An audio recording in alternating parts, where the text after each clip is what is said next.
Nama anak itu Sasa. Ia bukan anak yang suka berlari kencang atau berteriak keras seperti kebanyakan anak seusianya. Sasa lebih sering duduk diam di sudut ruangan, memeluk lututnya, memandang sesuatu yang tak dilihat orang lain. Matanya bening, sorotnya lembut, seolah menyimpan pertanyaan-pertanyaan yang terlalu besar untuk tubuh kecilnya. Sasa adalah putri seorang pendeta yang dihormati di kota kecil tempat mereka tinggal. Sejak bayi, hidupnya tak pernah jauh dari gereja. Bangunan tua dengan jendela-jendela tinggi dan bangku kayu panjang itu adalah rumah keduanya. Setiap minggu, bahkan hampir setiap hari, Sasa mengikuti ayahnya ke sana. Ia hafal bau kayu tua yang bercampur aroma buku doa, hafal suara lonceng yang berdentang pelan, hafal langkah kaki ayahnya yang selalu terdengar tenang dan pasti. Ayahnya sering berkata bahwa Sasa adalah anugerah terbesar yang pernah Tuhan titipkan. Sejak ibunya meninggal saat Sasa masih sangat kecil, ayah dan anak itu hidup saling menguatkan. Sang ayah membesarkan Sasa dengan kasih yang lembut, tanpa pernah membentak, tanpa memaksa. Mungkin karena itulah Sasa tumbuh menjadi anak yang peka, perasa, dan selalu ingin memahami dunia, bukan sekadar menerimanya. Sejak usia yang sangat muda, Sasa sudah akrab dengan doa. Ia tahu kapan harus menunduk, kapan harus diam, kapan harus ikut bernyanyi.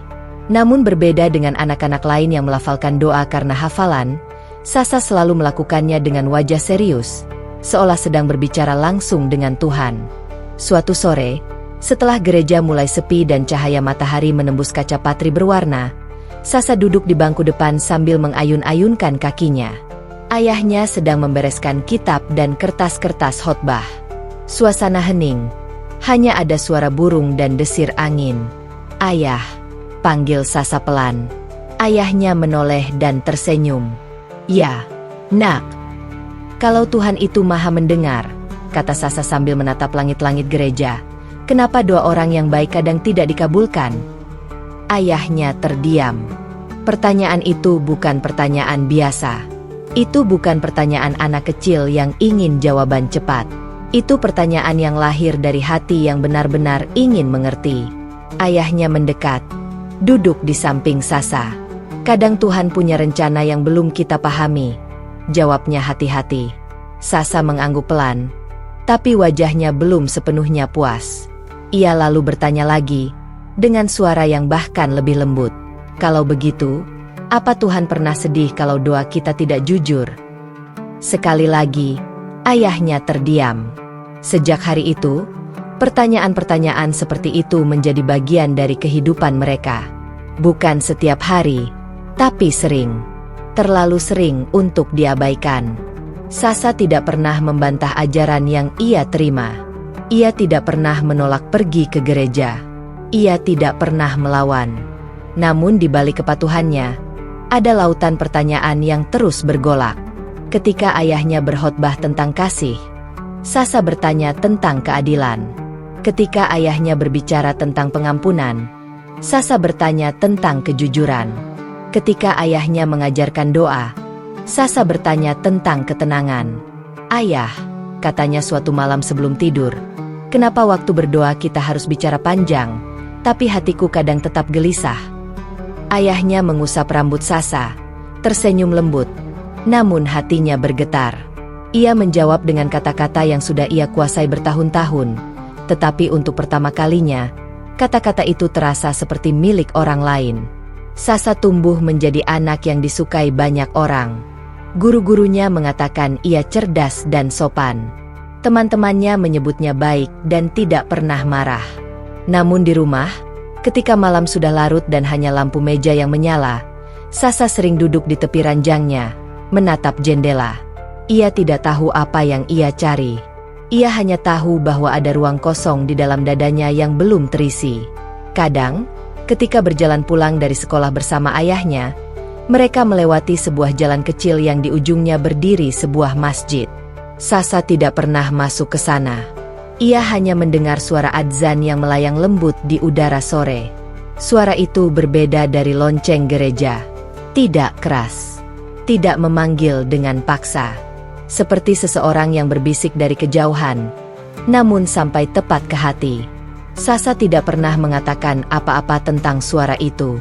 Ia hanya menoleh sebentar, lalu berjalan lagi sambil menggenggam tangan ayahnya. Namun malamnya, pertanyaan-pertanyaan itu kembali datang. "Ayah," tanyanya suatu kali, "kenapa doa bisa dilakukan dengan cara yang berbeda-beda?" Ayahnya menjawab seperti biasa, tentang tradisi, tentang jalan masing-masing. Sasa mendengarkan dengan sopan, tapi hatinya tetap bergolak. Yang membuat ayahnya semakin gelisah adalah satu hal. Sasa tidak pernah terlihat memberontak. Tidak ada amarah. Tidak ada penolakan. Yang ada hanya kejujuran. Dan kejujuran, bagi siapapun yang takut kehilangan, adalah hal yang paling menakutkan. Sasa adalah anak yang selalu berkata apa adanya. Jika ia senang, ia berkata senang. Jika ia sedih, ia tidak berpura-pura tersenyum. Jika ia bingung, ia mengaku bingung. Ia tidak tahu bahwa kejujuran seperti itu suatu hari akan mengguncang dunia kecil mereka. Suatu malam hujan, listrik sempat padam. Mereka duduk di ruang tamu dengan cahaya lilin. Bayangan wajah mereka menari di dinding. Hujan turun perlahan, seperti doa yang jatuh satu persatu. "Ayah," kata Sasa pelan. Suaranya hampir tenggelam oleh suara hujan. Kalau suatu hari Sasa menemukan jawaban dari pertanyaan-pertanyaan Sasa, ayah akan marah. Pertanyaan itu menghantam lebih keras daripada petir. Ayahnya menatap Sasa lama. Di hadapannya bukan anak kecil yang polos tanpa pikiran. Di hadapannya adalah seorang pencari kebenaran, dalam tubuh yang masih sangat muda. "Tidak, Nak," jawab ayahnya akhirnya, dengan suara bergetar. "Ayah tidak akan marah kalau kamu jujur pada hatimu." Sasa tersenyum. Senyum kecil yang hangat. Namun di dalam dada sang ayah, sesuatu runtuh pelan-pelan. Ia tidak tahu mengapa, tetapi ia merasa sedang berdiri di awal sebuah perjalanan yang panjang dan menyakitkan. Babak ini bukan tentang perpisahan. Belum tentang keputusan. Belum tentang air mata yang tumpah. Babak ini adalah tentang benih. Benih iman yang tumbuh bukan dari perlawanan, melainkan dari ketulusan hati seorang anak bernama Sasa. Dan benih yang tumbuh dari kejujuran. Tak pernah bisa dihentikan. Perubahan itu tidak datang seperti badai. Tidak ada peristiwa besar. Tidak ada perdebatan. Tidak ada pertengkaran. Perubahan itu datang perlahan, seperti embun yang jatuh di pagi hari, nyaris tak terdengar, namun meninggalkan basah yang nyata. Sasa pertama kali mengenal Islam bukan dari buku, bukan dari ceramah, dan bukan pula dari ajakan siapapun. Ia mengenalnya dari manusia-manusia biasa di sekelilingnya. Di sekolah, Sasa duduk sebangku dengan seorang anak perempuan bernama Rani. Rani tidak banyak bicara. Ia sederhana, selalu rapi, dan jarang mengeluh. Yang membuat Sasa memperhatikannya adalah satu kebiasaan kecil. Setiap kali bel istirahat berbunyi menjelang siang, Rani selalu meminta izin pada guru dengan sopan, lalu pergi sebentar. Suatu hari, rasa ingin tahu Sasa menang. "Kamu kemana setiap hari?" tanya Sasa pelan. Rani tersenyum kecil. "Sholat, Sa." Sasa mengangguk. Ia tidak tahu persis apa itu sholat. Ia hanya tahu Rani selalu kembali dengan wajah yang sama. Tenang. Bukan senang berlebihan. Bukan pula lelah. Hanya tenang. Seperti air yang diam. Sejak hari itu, Sasa mulai memperhatikan hal-hal kecil. Ia melihat bagaimana Rani berdoa sebelum makan. Bagaimana ia menahan diri ketika diejek. Bagaimana ia meminta maaf lebih dulu meski tidak merasa bersalah. Tidak ada ceramah. Tidak ada nasihat panjang. Hanya akhlak yang berbicara dengan caranya sendiri. Di rumah, kehidupan Sasa tetap berjalan seperti biasa. Gereja, doa, dan rutinitas tidak berubah. Ayahnya tidak pernah melarang Sasa berteman dengan siapapun. Namun sesuatu di dalam diri Sasa mulai bergerak. Setiap sore, saat matahari turun perlahan, suara adzan maghrib sering terdengar dari masjid di ujung jalan. Awalnya hanya seperti suara latar, sesuatu yang lewat begitu saja. Namun lama-lama, suara itu terasa berbeda. Sasa sering menghentikan langkahnya sejenak. Allahu Akbar. Suara itu tidak keras, tidak memaksa, tidak mendesak. Namun setiap kali adzan berkumandang, dada Sasa terasa menghangat, seperti ada tangan yang lembut menyentuh hatinya dari dalam. Ia tidak mengerti mengapa. Suatu sore, hujan turun tipis. Sasa berdiri di teras rumah, memeluk lengannya sendiri. Dari kejauhan, suara adzan terdengar, bercampur dengan rintik hujan. Untuk pertama kalinya, tanpa sadar, air mata mengalir di pipinya. Ia terkejut. Ia tidak sedang sedih. Ia tidak sedang terluka. Tapi hatinya terasa penuh. Terlalu penuh hingga meluap. Malam itu, Sasa berdoa seperti biasa. Namun ada perbedaan. Ia tidak lagi hanya mengucapkan kata-kata. Ia terdiam lama, lalu bertanya dalam hati, "Tuhan, kenapa hatiku tenang ketika mendengar suara itu?" Tidak ada jawaban. Namun keheningan itu terasa nyaman. Hari-hari berikutnya, ketenangan itu semakin sering datang. Ketika melihat orang-orang sholat di masjid dari kejauhan, Sasa memperhatikan bagaimana mereka berdiri sejajar, menunduk bersama, bangkit bersama. Tidak ada yang lebih tinggi, tidak ada yang lebih rendah. Ia melihat kebersamaan yang sunyi. Ia melihat kerendahan hati. Ia melihat manusia yang kecil di hadapan Tuhan yang besar. Tanpa ia sadari, Sasa mulai melakukan sesuatu yang berbeda. Ia mulai berdiam.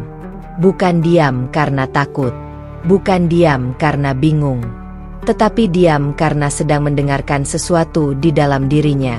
Di sekolah, pelajaran agama tetap ia ikuti dengan sungguh-sungguh. Ia tidak pernah membantah. Namun sepulang sekolah, ia sering meminjam buku-buku dari perpustakaan. Buku tentang agama, tentang Tuhan, tentang pencarian makna hidup. Ia membaca tanpa tujuan jelas. Hanya ingin memahami. Suatu hari, Rani memberikan sebuah buku kecil pada Sasa. "Ini bukan buku pelajaran," katanya ragu. "Kalau kamu tidak mau, tidak apa-apa." Sasa menerima buku itu dengan dua tangan. Sampulnya sederhana. Di dalamnya tertulis terjemahan ayat-ayat Al-Quran. Malam itu, Sasa membaca diam-diam di kamarnya. Ia tidak tahu harus mulai dari mana.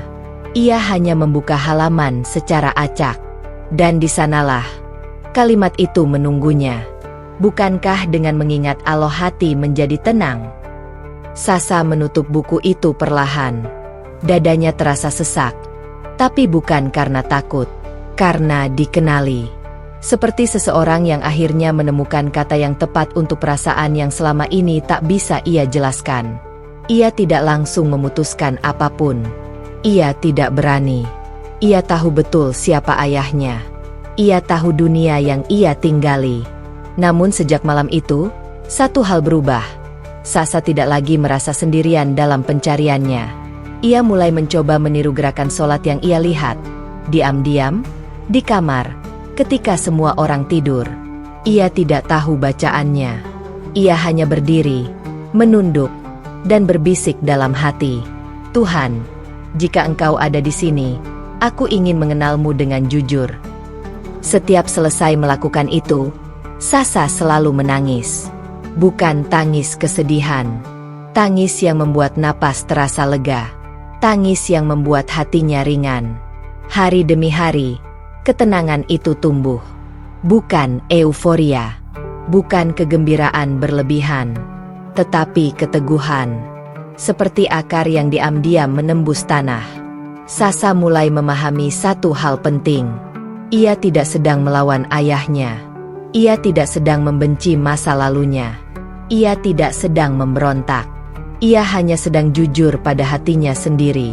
Suatu sore, ketika adzan maghrib kembali berkumandang, Sasa duduk di kamarnya, memeluk buku kecil itu. Ia memejamkan mata dan mengambil napas panjang. Dalam diam itu, untuk pertama kalinya, ia berani berkata jujur pada dirinya sendiri. Aku ingin menjadi seorang muslim. Tidak ada suara petir. Tidak ada tanda-tanda luar biasa.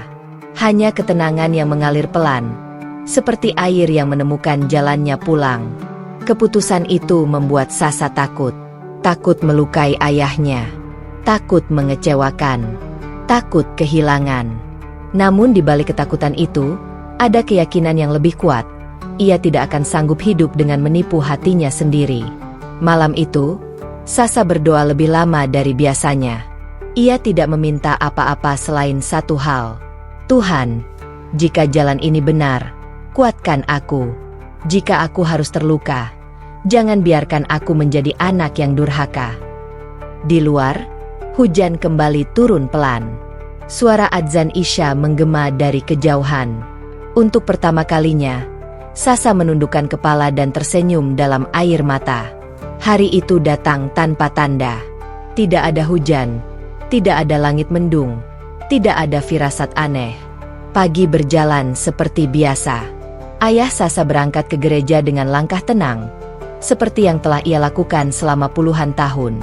Sasa menyiapkan tas sekolahnya, menyisir rambut di depan cermin, dan tersenyum kecil, senyum yang tampak sama seperti hari-hari sebelumnya. Namun di dalam dada Sasa, jantungnya berdetak lebih cepat dari biasanya. Ia tahu, hari itu adalah hari yang tidak bisa ia tunda lagi. Sejak malam ketika ia mengakui kejujurannya pada diri sendiri, tidur Sasa tak lagi nyenyak. Bukan karena ragu pada keputusannya, melainkan karena satu ketakutan besar, melukai orang yang paling ia cintai. Ayahnya bukan sekadar orang tua. Ia adalah satu-satunya keluarga yang Sasa miliki. Orang yang membesarkannya dengan doa, kesabaran, dan cinta tanpa syarat. Dan justru karena itulah, Sasa tidak ingin berdusta. Sepulang sekolah, Sasa tidak langsung masuk kamar seperti biasa. Ia duduk di ruang tamu, menunggu. Tangannya saling menggenggam. Kukunya menekan telapak sendiri. Di meja kecil di depannya, secangkir teh telah mendingin tanpa tersentuh. Ketika pintu terbuka dan ayahnya masuk, Sasa berdiri. "Ayah," katanya pelan. Ayahnya menoleh, tersenyum seperti biasa. "Iya, nak." "Ada yang ingin Sasa bicarakan," ucap Sasa. Suaranya tenang, tapi matanya basah. Ayahnya berhenti melangkah. Ada sesuatu dalam nada suara itu yang membuat hatinya mengeras sejenak. Ia tidak tahu apa, tetapi ia bisa merasakannya, seperti seseorang yang berdiri di ambang pintu badai. Mereka duduk berhadapan. Sun, jam dinding berdetak pelan, terlalu jelas di telinga. Sasa menunduk lama. Napasnya ditarik dalam-dalam, lalu dilepaskan perlahan. Ia mengangkat wajahnya, menatap ayahnya dengan mata yang jujur, mata seorang anak yang tidak membawa kebencian, hanya kebenaran. "Ayah," Sasa ingin jujur. Ayahnya mengangguk. "Katakan." Sasa sudah lama berpikir, lama berdoa, lama diam, ucap Sasa terbata. Dan Sasa menemukan ketenangan yang selama ini Sasa cari. Ayahnya masih diam. Tangannya terlipat di atas paha, jemarinya saling mengunci. Sasa ingin menjadi seorang muslim. Kalimat itu jatuh pelan, tidak menghantam, tidak meledak. Tapi justru karena itulah, ia terasa lebih menyakitkan. Ayah Sasa tidak langsung bereaksi. Tidak ada teriakan. Tidak ada meja yang dipukul. Tidak ada kata-kata kasar. Ia hanya terdiam. Lama. Terlalu lama. Di dalam dadanya, dunia runtuh tanpa suara. Sebagai seorang pendeta, ia telah mendampingi banyak orang dalam pencarian iman. Ia telah menjawab ratusan pertanyaan, menenangkan ratusan hati yang bimbang. Namun kini, ketika pertanyaan itu datang dari darah dagingnya sendiri, Semua pengetahuan itu mendadak tak berdaya. "Sasa," suaranya serak. "Kamu tahu apa artinya ini?" Sasa mengangguk pelan. "Sasa tahu, Ayah." "Kamu tahu bagaimana pandangan orang?" lanjutnya. "Kamu tahu siapa Ayah?" "Ayah adalah ayah Sasa," jawab Sasa lirih.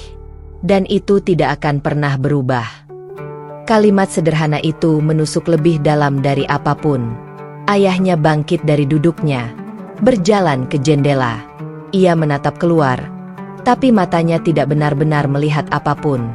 Yang ia lihat adalah masa depan yang retak, jemaat yang akan bertanya, reputasi yang akan dipertanyakan, nama baik yang mungkin runtuh. Dan lebih dari itu, ia melihat dirinya sendiri, seorang pendeta yang gagal menjaga keyakinan anaknya. "Apakah kami kurang mengajarimu?" tanyanya pelan, hampir seperti berbicara pada diri sendiri. "Apakah Ayah salah?" Sasa berdiri dan mendekat, tapi menjaga jarak. Ia tidak ingin memaksa. "Tidak, Ayah," katanya sambil menahan tangis. Ayah mengajarkan Sasa tentang kejujuran, tentang mengikuti suara hati. Dan justru karena itu, Sasa tidak bisa berpura-pura. Ayahnya memejamkan mata. Untuk pertama kalinya dalam hidupnya, ia merasa tidak siap menghadapi kebenaran. Hari itu berubah menjadi malam tanpa mereka sadari. Lampu ruang tamu menyala, tapi kehangatannya tidak sampai ke hati. Pembicaraan terhenti berkali-kali, bukan karena kehabisan kata, melainkan karena terlalu banyak luka yang harus ditahan agar tidak tumpah. Ayah Sasa berdoa malam itu lebih lama dari biasanya. Namun doa-doanya terdengar asing di telinganya sendiri. Ia bertanya pada Tuhan yang selama ini ia layani dengan sepenuh jiwa, "Mengapa melalui anakku?" Namun tidak ada jawaban yang datang. Hari-hari berikutnya menjadi berat. Ayah Sasa tetap menjalani tugasnya seperti biasa, berkhotbah, melayani jemaat, tersenyum di hadapan orang banyak. Tapi di balik jubahnya, hatinya berdarah. Setiap kali melihat Sasa berdoa dengan caranya sendiri, ia merasa kalah, bukan oleh agama lain, tetapi oleh ketulusan. Sasa pun tidak lebih ringan. Ia tetap membantu ayahnya, tetap patuh, tetap lembut. Ia tidak pernah memaksa, tidak pernah membantah. Ia hanya menunggu dengan doa dan air mata yang disembunyikan di malam hari. Suatu malam, ayahnya memanggil Sasa ke ruang tamu. Wajahnya tampak lelah. Rambutnya sedikit lebih berantakan dari biasanya. "Duduklah," katanya. Sasa duduk. Jantungnya berdebar. "Ayah sudah memikirkan ini lama," ucapnya pelan. Sasa tahu, ayah terluka. Sangat terluka. Sasa menunduk. "Maaf, Ayah." "Tapi ayah juga tahu satu hal," lanjutnya. "Kamu tidak sedang melawan. Kamu sedang jujur." Air mata akhirnya jatuh dari mata sang pendeta. Untuk pertama kalinya di hadapan Sasa, ia menangis tanpa malu. "Ayah takut," katanya terisak. "Takut kehilanganmu. Takut dipandang gagal. Takut tidak mengerti rencana Tuhan." Sasa bangkit dan memeluk ayahnya. Pelukan itu erat, lama, dan sunyi.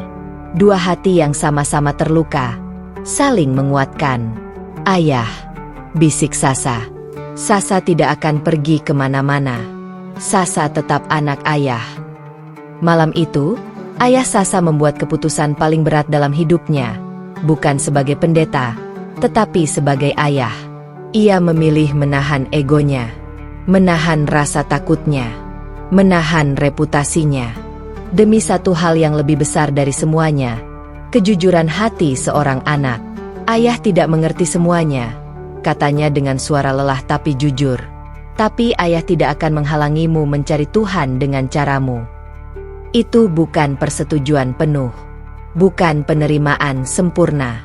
Namun itu adalah cinta yang berani mengalah. Dan bagi Sasa, malam itu menjadi bukti bahwa cinta sejati tidak selalu datang dalam bentuk kesamaan keyakinan, tetapi dalam keberanian untuk tetap mencintai, meski hati sendiri harus terluka. Pagi itu datang dengan udara yang lebih dingin dari biasanya. Bukan karena cuaca, melainkan karena keputusan yang telah dibuat, keputusan yang tak bisa ditarik kembali. Di meja makan, 2 cangkir teh terhidang. Uapnya tipis, nyaris tak terlihat. Sasa duduk dengan punggung tegak, kedua tangannya bertaut di pangkuan. Ayahnya berdiri di dekat jendela, memandangi halaman dengan mata yang kosong. Hari ini, mereka akan pergi ke masjid. Tidak ada yang mengatakan itu dengan suara keras. Tidak ada kata-kata pengantar. Namun keduanya tahu, pagi ini adalah pagi yang akan mengubah hidup mereka, bukan dengan gemuruh, melainkan dengan sunyi yang panjang. Ayah Sasa mengenakan kemeja sederhana. Bukan jubah pendeta yang biasa ia kenakan saat melayani jemaat. Ia memilih pakaian yang tak mencolok, seolah ingin menyembunyikan identitasnya dari dunia. Sasa mengenakan pakaian paling sopan yang ia miliki.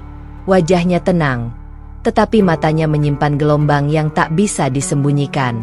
"Ayah siap?" tanya Sasa pelan. Ayahnya mengangguk. Tangannya bergetar ketika meraih kunci. Ia mencoba tersenyum, namun senyum itu patah di tengah jalan. Mereka melangkah keluar rumah. Jalanan masih sepi. Pepohonan di kiri kanan berdiri seperti saksi bisu. Setiap langkah terasa berat. Bagi ayah Sasa, langkah itu seperti berjalan menuju kehilangan. Bagi Sasa, langkah itu adalah menuju kejujuran yang telah lama ia doakan. Di sepanjang perjalanan, tak banyak kata terucap. Hanya bunyi langkah kaki dan detak jantung yang kian jelas. Ketika kubah masjid mulai terlihat dari kejauhan, ayah Sasa melambatkan langkahnya. Tangannya menggenggam tangan Sasa, erat, seolah takut melepaskannya. Masjid itu tidak besar, sederhana. Dindingnya bersih, lantainya dingin, dan pintunya terbuka lebar. Dari dalam, terdengar suara pelan, bacaan yang menenangkan, bukan memanggil, melainkan menyambut. Ayah Sasa berhenti di ambang pintu. Disinilah ia berdiri, di antara dua dunia. Disinilah reputasi, iman lama, dan cinta kepada anaknya saling bertabrakan. "Ayah." Sasa menoleh. Jika ayah tidak sanggup masuk, Sasa bisa. "Tidak," potong ayahnya pelan. "Ayah akan mengantarmu." 1 langkah ke dalam, lalu 1 lagi, dan 1 lagi. Setiap langkah terasa seperti merobek sesuatu di dadanya. Namun ia tetap melangkah. Bukan karena yakin, melainkan karena cinta. Beberapa orang menoleh. Tatapan mereka lembut, tidak menghakimi. Seorang imam mendekat, menyapa dengan senyum hangat. Tidak ada pertanyaan tentang masa lalu. Tidak ada tatapan curiga. Hanya salam dan ketenangan yang mengalir. Sasa duduk bersila. Ayahnya duduk di belakangnya, sedikit ke samping. Cukup dekat untuk melindungi, cukup jauh untuk menghormati pilihan. Tangannya terus bergetar. Ia menautkan jari-jari, mencoba menenangkan diri. Ketika imam mulai berbicara, suara itu terdengar jelas dan pelan. Kata-katanya sederhana, tidak menggurui. Tentang niat, tentang kejujuran hati, tentang Tuhan yang Maha mengetahui apa yang tersembunyi. "Sasa," kata imam dengan lembut, "apakah engkau datang ke sini dengan kehendakmu sendiri?" "Iya," jawab Sasa. Suaranya mantap, meski air mata menggenang. "Apakah engkau memahami bahwa ini adalah keputusan besar yang akan mengubah hidupmu?" "Iya." Ayah Sasa memejamkan mata. Setiap kata itu seperti pisau kecil yang menggores pelan, namun dalam. Ia ingin menghentikan waktu. Ia ingin memeluk Sasa dan berkata semuanya akan baik-baik saja. Namun ia tahu, menahan anaknya berarti mengkhianati kejujuran yang selama ini ia ajarkan. "Ucapkan dengan tenang," lanjut imam itu. Sasa menarik napas dalam-dalam. Ia menoleh sejenak ke arah ayahnya. Tatapan mereka bertemu. Di mata ayahnya, Sasa melihat duka yang tak disembunyikan, dan cinta yang tak berkurang. "Ayah," bisik Sasa, "terima kasih. Ayahnya mengangguk. Bibirnya bergetar. Ia tak sanggup berkata apa-apa. Sasa kembali menatap ke depan. Suara imam memandu. Dan di ruang sederhana itu, dengan suara yang sedikit bergetar namun jujur, Sasa mengucapkan dua kalimat yang akan menjadi napas hidupnya. Kalimat itu tidak menggema keras. Tidak disambut sorak. Namun ketika kata terakhir terucap, sebuah keheningan yang dalam menyelimuti ruangan. Keheningan yang terasa penuh, bukan kosong. Air mata jatuh di pipi Sasa. Ia tidak tahu mengapa ia menangis. Bukan karena takut, bukan karena sedih, melainkan karena ia merasa pulang. Di belakangnya, ayah Sasa akhirnya tak mampu menahan diri. Bahunya bergetar. Tangisnya sunyi, nyaris tak terdengar. Ia menangis bukan karena kehilangan anak, tetapi karena menyadari sesuatu yang pahit. Ia mencintai anaknya lebih dari identitas apapun yang pernah ia sandang. Ia berdiri sebagai saksi, bukan pemeluk. Ia berdiri dengan hati yang remuk, namun tangan yang tidak menggenggam. Tanda bahwa ia merelakan, meski sakit. Setelah prosesi selesai, imam menoleh kepada ayah Sasa.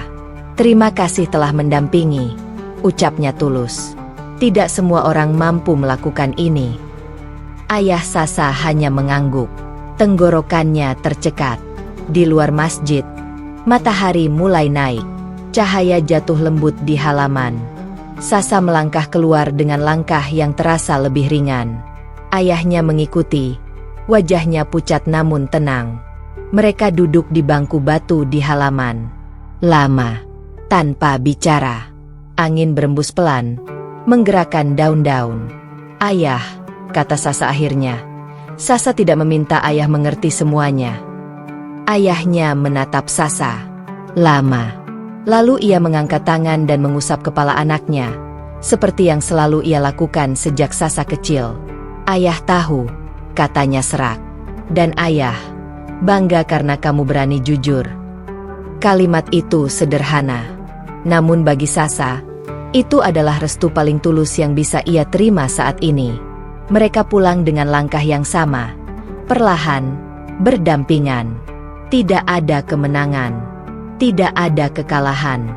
Yang ada hanyalah dua hati yang saling memilih untuk tetap mencintai, meski berdiri di jalan yang berbeda. Keputusan itu tidak dibuat dalam sehari. Setelah hari syahadat, kehidupan mereka berjalan dengan langkah yang berbeda.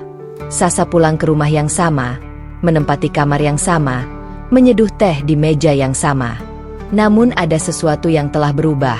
Bukan jarak fisik, melainkan arah.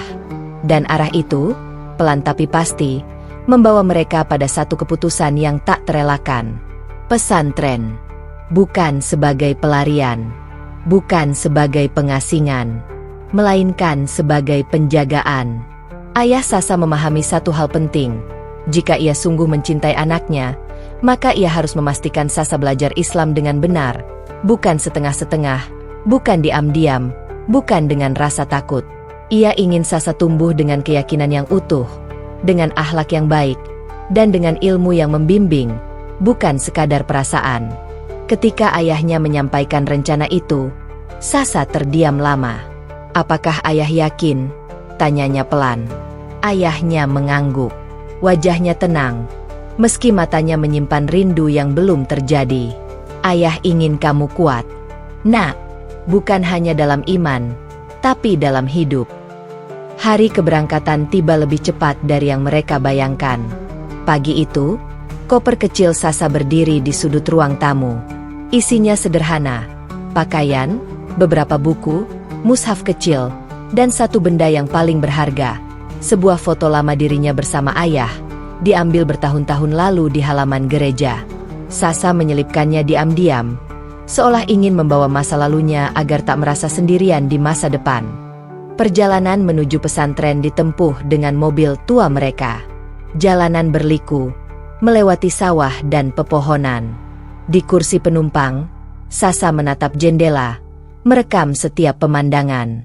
Di balik kemudi, ayahnya berkendara dengan tangan yang mantap, terlalu mantap untuk seseorang yang hatinya sedang berpisah. Pesantren itu berdiri sederhana di pinggir desa. Tidak megah, tidak menakutkan. Bangunannya bersih, halaman luas, dan suasananya tenang.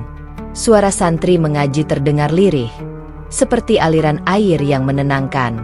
Ketika mobil berhenti, Ayah Sasa mematikan mesin lebih cepat dari biasanya. Ia menarik napas panjang sebelum membuka pintu. "Sudah sampai," katanya singkat. Sasa mengangguk. Kakinya terasa ringan dan berat sekaligus. Mereka disambut dengan ramah. Tidak ada pertanyaan berlebihan tentang masa lalu Sasa. Tidak ada tatapan aneh pada ayahnya. Semua terasa sederhana, seperti seharusnya. Sasa dipersilakan melihat asrama, kamar kecil yang akan menjadi rumah barunya. Kamar itu tidak luas. Ada beberapa ranjang bertingkat, lemari kecil, dan jendela yang menghadap ke halaman. Cahaya matahari masuk lembut, menyentuh lantai. Sasa berdiri di tengah ruangan, merasakan sesuatu yang asing, takut, namun juga tenang. Ketika tiba saat perpisahan, Ayah Sasa berdiri canggung di ambang pintu asrama. Tangannya masuk ke saku, lalu keluar lagi. Kata-kata seolah menolak keluar dari mulutnya. "Ayah," kata Sasa lebih dulu. Ia mendekat dan memeluk ayahnya. Pelukan itu lama, tidak tergesa, tidak dramatis. Namun di sanalah seluruh rindu masa depan berkumpul. "Jaga dirimu baik-baik," ucap ayahnya pelan. "Jangan lupa makan. Jangan lupa istirahat." Sasa tersenyum dalam air mata. Ayah juga. Ayahnya mengangguk. Ia ingin berkata lebih banyak. Ingin mengatakan bahwa rumah akan terasa kosong. Bahwa ia akan merindukan suara langkah Sasa di pagi hari. Namun semua itu ia simpan. Ia tidak ingin menjadikan rindu sebagai beban. Ketika mobil melaju meninggalkan pesantren, Ayah Sasa tidak menoleh ke belakang. Bukan karena tidak ingin melihat, tetapi karena ia tahu, jika ia menoleh, ia mungkin tidak akan sanggup pergi. Di pesantren, hari-hari Sasa dimulai dengan subuh yang dingin. Bangun lebih pagi dari kebiasaan. Berwudhu dengan air yang menusuk kulit. Berdiri sejajar dengan santri lain yang belum ia kenal namanya. Pada awalnya, semua terasa asing. Namun keasingan itu tidak menakutkan. Sasa belajar pelan-pelan. Belajar mengaji dari nol. Belajar sabar ketika lidahnya kaku melafalkan huruf. Belajar menahan rindu ketika malam tiba dan suara ayahnya hanya ada di ingatan. Ia tidak pernah menangis di depan orang lain. Tangisnya selalu jatuh diam-diam, di sudut ranjang, atau di sajadah setelah sholat. Tangis yang ia serahkan hanya kepada Tuhan. Di rumah, Ayah Sasa menjalani hari-hari yang sunyi. Tidak ada lagi suara Sasa memanggil dari kamar. Tidak ada lagi langkah kecil yang mengikutinya ke dapur. Rumah terasa lebih luas, dan itu menyakitkan. Ayah Sasa tetap pergi ke gereja, tetap melayani, tetap tersenyum. Namun setiap sore, ketika matahari turun, ia duduk sendirian di ruang tamu. Ia mengambil foto lama itu, foto yang sama dengan yang dibawa Sasa, dan menatapnya lama. Malam-malamnya diisi doa yang berbeda. Doa tanpa suara. Doa yang tidak diucapkan di hadapan siapapun. "Tuhan, jagalah anakku. Jika jalan yang ia pilih adalah jalan kejujuran, jangan biarkan ia tersesat." Ia tidak meminta Sasa kembali. Ia tidak meminta keyakinannya berubah. Ia hanya meminta satu hal, keselamatan. Hari demi hari, jarak fisik itu membentuk sesuatu yang baru. Sasa menjadi lebih mandiri, lebih tenang, lebih kuat. Ia mulai menemukan ritme hidupnya. Ia belajar bahwa iman bukan hanya tentang perasaan damai, tetapi juga tentang disiplin, tanggung jawab, dan kesabaran. Sementara itu, Ayah Sasa belajar satu hal yang tak pernah ia pelajari di bangku teologi, melepaskan tanpa membenci. Mereka jarang bertemu. Kadang hanya surat singkat, kadang hanya pesan pendek. Namun setiap kata yang ditulis Sasa selalu ditutup dengan kalimat yang sama. "Doakan Sasa, Ayah." Dan ayahnya selalu menjawab dengan cara yang sama, Dalam diam. 10 tahun berlalu tanpa suara penanda. Tidak ada perayaan.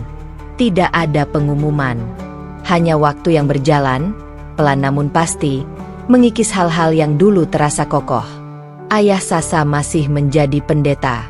Setiap minggu pagi, ia berdiri di mimbar yang sama, mengenakan pakaian yang sama, menyampaikan khotbah dengan suara yang tetap tenang dan terukur. Jemaat masih mendengarkan dengan penuh hormat. Mereka melihat sosok yang sama, bijaksana, sabar, dan penuh pengabdian. Namun tak seorang pun tahu bahwa di balik ketenangan itu, hatinya kosong. Kosong bukan karena tidak beriman. Kosong karena terlalu lama memendam pertanyaan yang tak berani diucapkan. Sejak Sasa pergi ke pesantren, lalu tumbuh dewasa di sana, rumah itu berubah menjadi ruang gema. Setiap sudut mengingatkannya pada masa lalu. Kursi kecil tempat Sasa belajar, rak buku yang dulu sering ia rapikan, cangkir teh yang kini selalu ia buat satu saja. Ia terbiasa dengan kesunyian, tetapi tidak pernah benar-benar berdamai dengannya. Yang paling berat justru terjadi di gereja. Setiap kali ia menyampaikan khotbah tentang kejujuran hati, wajah Sasa muncul di benaknya. Ketika ia berbicara tentang pencarian iman, suara adzan yang pernah ia dengar dari kejauhan terlintas tanpa diundang. Saat ia mengucapkan kata damai, dadanya terasa sesak, karena ia tahu, damai itu pernah ia lihat dengan jelas di wajah anaknya, dengan cara yang tidak ia miliki. Ayah Sasa mulai menyadari sesuatu yang mengganggu. Kata-katanya sendiri kembali kepadanya sebagai pertanyaan. Ia pernah mengajarkan bahwa iman harus lahir dari keyakinan, bukan paksaan. Namun mengapa ia sendiri takut menelusuri keyakinannya hingga tuntas? Ia pernah berkata bahwa Tuhan mengenal hati manusia lebih dari siapapun. Namun mengapa ia sendiri menyembunyikan kegelisahannya dari Tuhan yang ia sembah? Malam-malamnya semakin panjang. Ia sering duduk di ruang kerja, membuka buku-buku lama, kitab suci, catatan khotbah, jurnal-jurnal refleksi. Namun ia membaca tanpa benar-benar menyerap. Pikirannya melayang pada hal-hal yang dulu ia anggap sepele. Ia teringat pertama kali mengantar Sasa ke masjid.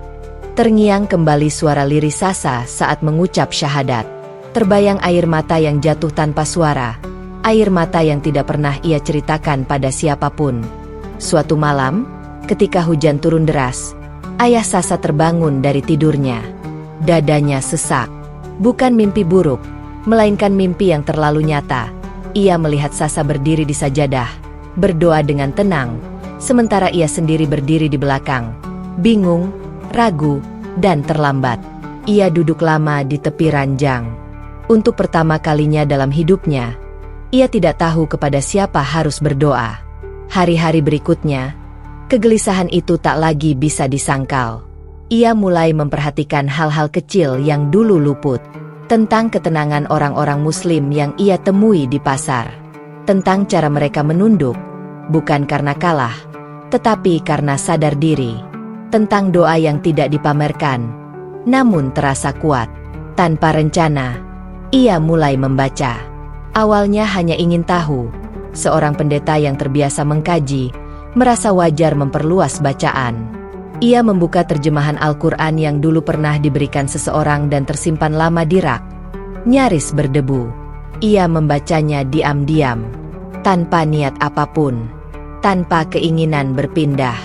Namun setiap ayat terasa seperti cermin. Bukan cermin yang menghakimi, melainkan cermin yang jujur. Ada ayat tentang keikhlasan yang membuatnya terdiam lama. Ada ayat tentang pencarian manusia yang membuatnya menutup buku dan menatap kosong. Ada ayat tentang Tuhan yang Maha Pengasih, yang tidak membutuhkan pembelaan, hanya kejujuran. Ia teringat Sasa. Terbayang wajah anaknya yang kini telah dewasa. Sasa yang tumbuh tanpa ia saksikan hari demi hari. Sasa yang memilih jalan dengan penuh keberanian, tanpa menghina masa lalu, tanpa membenci ayahnya. Bagaimana jika, bisiknya suatu malam, yang ia temukan itu benar? Pertanyaan itu membuatnya gemetar. Bukan karena takut pada Islam, melainkan karena takut pada kehilangan identitas yang selama ini ia sandang. Menjadi pendeta bukan sekadar profesi. Itu adalah hidupnya. Nama, martabat, dan pengabdiannya. Melepaskan itu berarti menghadapi tatapan jemaat, penilaian kolega, dan pengakuan bahwa selama ini ia mungkin belum sepenuhnya jujur. Namun semakin ia melawan pertanyaan itu, semakin pertanyaan itu menguat. Setiap kali ia melihat Sasa pulang berkunjung, sesekali, dengan pakaian sederhana, tutur kata lembut, dan tatapan yang teduh, ia melihat sesuatu yang tak bisa dipalsukan, ketenangan yang lahir dari kepasrahan. Sasa tidak pernah berdakwah, tidak pernah membujuk, tidak pernah membandingkan. Ia hanya mencintai ayahnya, dengan cara yang lebih luas dari sebelumnya. Dan justru itu yang meluluhkan pertahanan terakhir sang ayah. Suatu malam, setelah Sasa kembali ke pesantren, ayahnya duduk sendirian di ruang tamu. Ia mematikan lampu besar, menyisakan cahaya kecil. Ia membuka Al-Quran itu lagi, bukan sebagai pembaca yang ingin tahu, tetapi sebagai pencari. Air matanya jatuh tanpa ia sadari. "Jika engkau adalah kebenaran," katanya lirih, hampir tanpa suara, "tunjukkan kepadaku, bukan dengan paksaan, tetapi dengan kejujuran." Ia tidak mengucapkan doa itu dengan ritual yang ia kenal. Tidak ada tata cara, tidak ada bahasa khusus. Hanya seorang manusia yang lelah berdiri tegak di hadapan dunia, akhirnya berlutut di hadapan Tuhan. Hari-hari berikutnya, ia merasa seperti orang asing di tubuhnya sendiri. Ia tetap berkhotbah, namun kata-katanya terasa hampa. Setiap kali menyebut nama Tuhan, hatinya bergetar, karena untuk pertama kalinya, ia bertanya, kepada siapa sebenarnya ia selama ini berbicara? 10 tahun itu menjadi perjalanan sunyi yang tidak diketahui siapapun. Tidak ada yang tahu bahwa seorang pendeta belajar merendahkan diri dari seorang anak bernama Sasa. Tidak ada yang tahu bahwa di balik mimbar, ada hati yang pelan-pelan retak, bukan untuk hancur, melainkan untuk dibuka. Keputusan itu datang bukan dari keberanian, melainkan dari kelelahan. Kelelahan berpura-pura tenang. Kelelahan berdiri tegak di hadapan manusia, sementara di hadapan Tuhan ia terus menunduk dalam ragu. Kelelahan melawan suara hati yang, selama 10 tahun, tak pernah benar-benar pergi. Pagi itu, ayah Sasa berangkat sendiri. Ia tidak memberitahu siapapun. Tidak kepada jemaat. Tidak kepada rekan-rekan pelayan. Ia hanya mengunci rumah, memasukkan beberapa helai pakaian ke tas kecil, lalu melangkah pergi. Langkahnya tenang, tapi dadanya bergemuruh. Seolah ada dua suara yang berjalan bersamanya. Satu menahannya, satu lagi mendorongnya maju. Pesantren itu masih berdiri di tempat yang sama. Sederhana, bersih, tenang. Ketika ia turun dari kendaraan, suara mengaji terdengar dari kejauhan. Lirih, teratur, seperti napas yang panjang. Ia berhenti sejenak di gerbang, menatap halaman yang luas. Dulu, ia berdiri di sini sebagai ayah yang mengantar anaknya. Kini, ia berdiri sebagai seorang pencari yang tak lagi yakin pada jawabannya sendiri. Seorang santri menyapanya dengan sopan dan mempersilakan masuk. Tak ada pertanyaan tentang siapa dirinya. Tak ada kecurigaan. Semua terasa ringan, seolah tempat ini tidak menghakimi siapapun yang datang dengan niat jujur. "Pak, Sasa sedang di perpustakaan," kata pengurus pesantren dengan senyum ramah. "Biasanya beliau membaca di sana pagi-pagi." "Beliau," kata itu menggema di kepala ayah Sasa. Ia menelan ludah.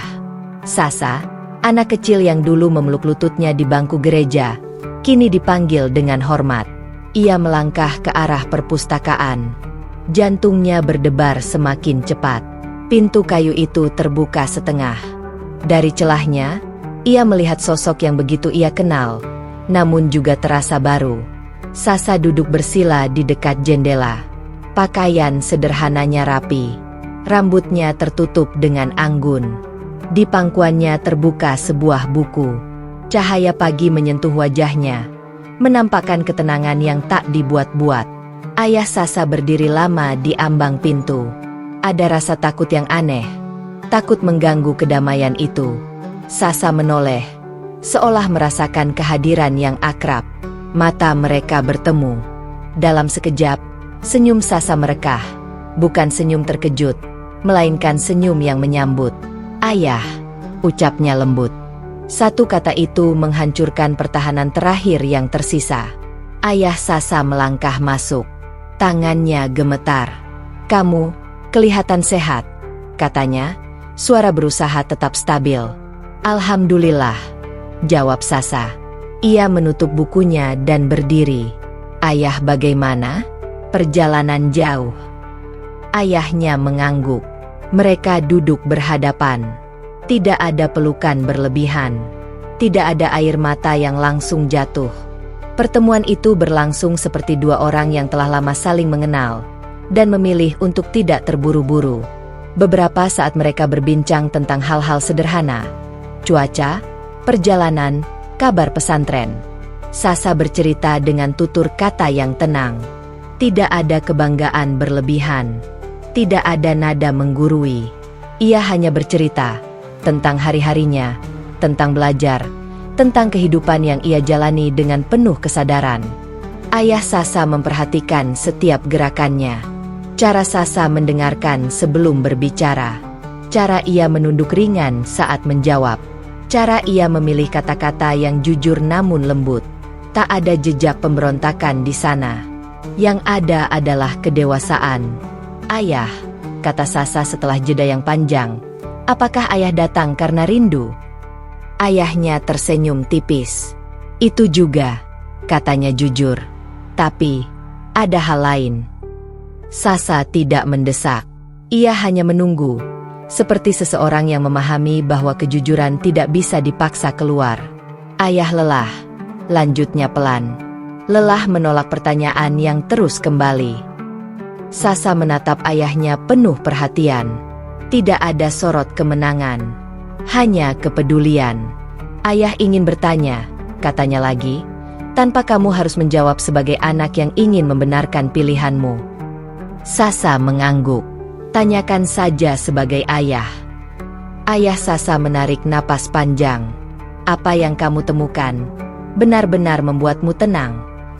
Sasa tidak menjawab cepat. Ia menunduk sejenak, lalu mengangkat wajahnya. "Tenang bukan berarti tidak pernah sedih, Ayah," katanya lembut. "Tenang berarti tahu kepada siapa harus kembali ketika sedih." Jawaban itu sederhana. Namun bagi ayah Sasa, kata-kata itu seperti kunci yang pas pada pintu yang telah lama terkunci. "Apakah kamu tidak pernah ragu?" tanyanya lagi, nyaris berbisik. "Sasa ragu," jawab Sasa jujur. Tapi keraguan itu membawa Sasa untuk belajar, bukan untuk lari. Dan setiap kali Sasa jujur dalam doa, Sasa merasa dijaga. Ayah Sasa terdiam lama. Ia menatap tangan Sasa. Tangan yang dulu ia genggam saat menyeberang jalan. Tangan yang dulu ia lindungi dari dunia. Kini tangan itu tampak lebih mantap, lebih tenang. "Mengapa kamu tidak pernah mengajakku?" tanya ayahnya lirih. "Mengapa kamu tidak pernah mencoba meyakinkanku?" Sasa tersenyum kecil. "Karena iman bukan hadiah dari manusia, Ayah." Sasa tidak ingin ayah mengikuti Sasa. Sasa ingin ayah jujur pada ayah. Kalimat itu membuat dadanya sesak. Di hadapannya, duduk seseorang yang pernah ia besarkan, dan kini mengajarinya tentang kejujuran dengan cara paling halus.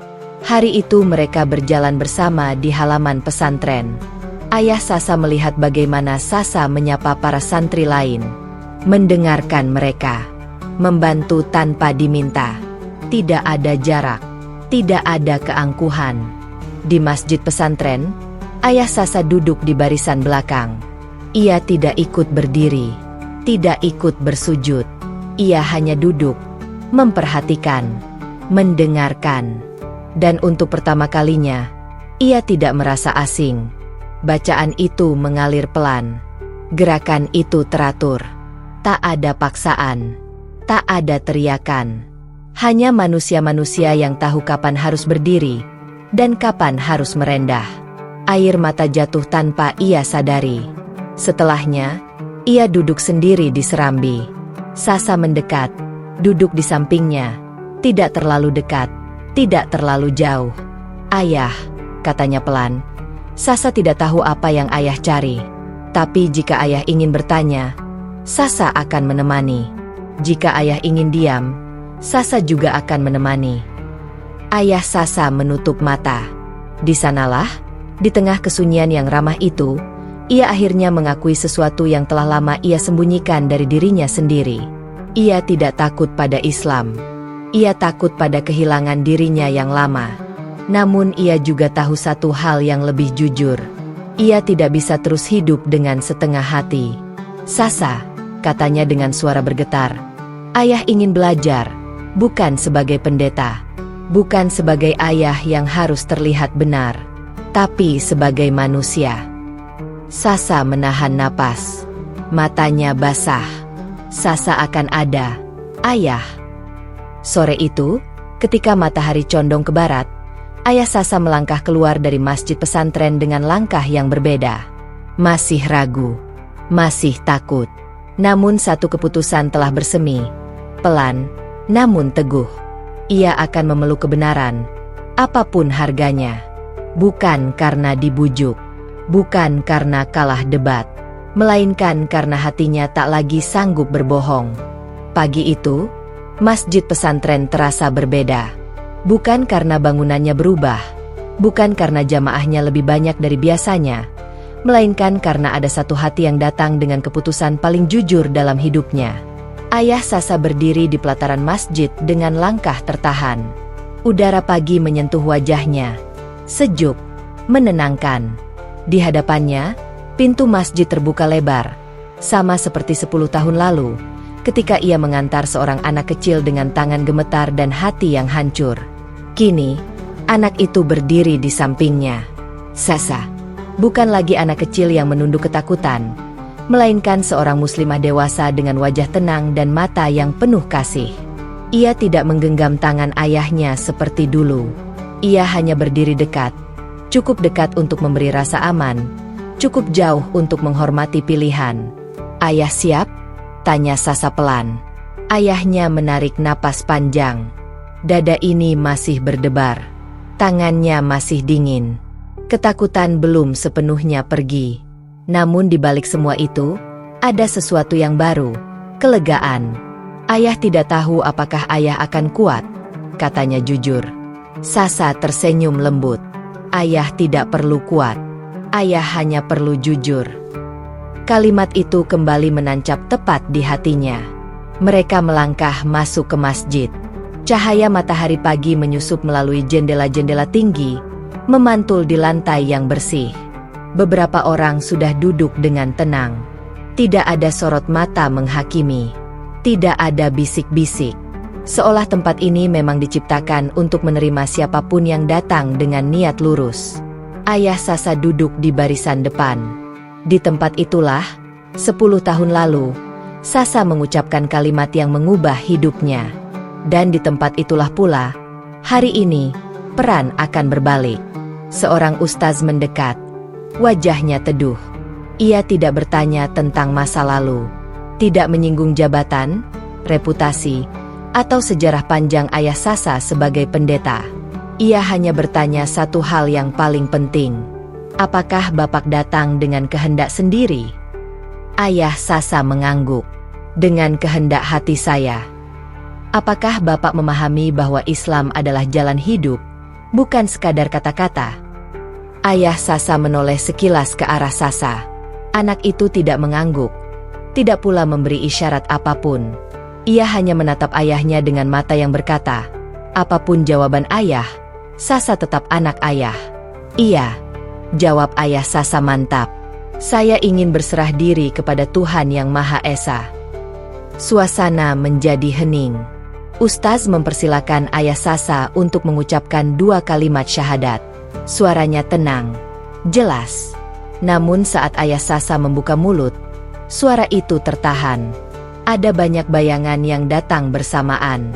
Mimbar gereja, jemaat yang memanggil namanya, doa-doa panjang yang pernah ia pimpin, dan seorang anak kecil bernama Sasa, berdiri di masjid dengan air mata jatuh di pipinya.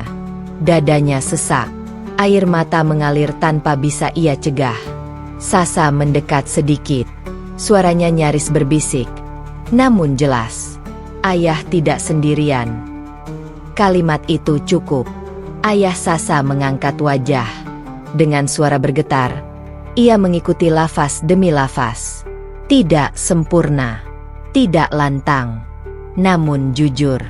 Ketika kalimat terakhir terucap, sesuatu runtuh di dalam dirinya, bukan keyakinan, melainkan beban panjang yang selama ini ia pikul sendirian. Tangis pecah. Tangis seorang lelaki yang selama hidupnya dituntut untuk selalu terlihat yakin, kini akhirnya boleh rapuh di hadapan Tuhan. Sasa menunduk. Air matanya jatuh ke lantai masjid. Tangisnya bukan tangis kemenangan, bukan pula tangis balas dendam. Itu adalah tangis seorang anak yang akhirnya melihat ayahnya menemukan rumah bagi jiwanya. Pelukan itu terjadi tanpa direncanakan. Ayah Sasa memeluk anaknya, lebih erat daripada pelukan manapun yang pernah ia berikan. Dan untuk pertama kalinya, pelukan itu bukan untuk melindungi dari dunia, melainkan untuk bersyukur. "Maafkan ayah," katanya terisak. "Maaf karena terlalu lama melawan." Sasa menggeleng pelan. Ayah tidak terlambat. Hidayah tidak pernah salah waktu. Kalimat itu menutup luka-luka lama dengan lembut. Hari itu, ayah Sasa tidak langsung menjadi orang yang sempurna. Ia masih membawa banyak pertanyaan. Masih belajar dari awal. Masih harus menghadapi dunia luar dengan segala konsekuensinya. Namun satu hal telah berubah selamanya. Ia tidak lagi berjalan sendirian dalam kebohongan. Sore harinya, mereka duduk berdua di serambi masjid. Matahari turun perlahan, menyisakan cahaya keemasan. Angin berembus pelan, membawa ketenangan yang tak bisa dijelaskan dengan logika. "Dulu," kata ayah Sasa pelan, "ayah takut kehilanganmu jika ayah mengizinkanmu memilih jalan ini." Sasa tersenyum. "Dan sekarang?" "Sekarang ayah sadar," katanya sambil menatap langit. "Cinta tidak pernah kehilangan apapun ketika ia jujur." Sasa menunduk. Hatinya penuh. Malam itu, di kamar sederhana pesantren, ayah Sasa sujud untuk pertama kalinya. Gerakannya kaku. Bacaan belum hafal. Namun air matanya mengalir deras. Air mata seorang hamba yang akhirnya berani merendah sepenuhnya. Dalam sujud itu, ia menemukan janji yang tak pernah ia temukan sebelumnya. Bahwa Tuhan tidak menuntut kesempurnaan, hanya kejujuran. Kisah ini tidak ditutup dengan kehidupan yang langsung mudah. Tidak dengan tepuk tangan dunia. Tidak dengan pengakuan massal. Namun kisah ini ditutup dengan sesuatu yang jauh lebih berharga. Kedamaian hati. Seorang anak bernama Sasa, yang memilih iman tanpa paksaan. Seorang ayah, yang akhirnya mengikuti suara hati tanpa gengsi. Dan cinta, yang membuktikan bahwa hidayah tidak bisa dipaksakan. Ia hanya bisa diteladani. Karena pada akhirnya, Tuhan tidak mengetuk pintu dengan teriakan, melainkan dengan bisikan yang hanya bisa didengar oleh hati yang berani jujur.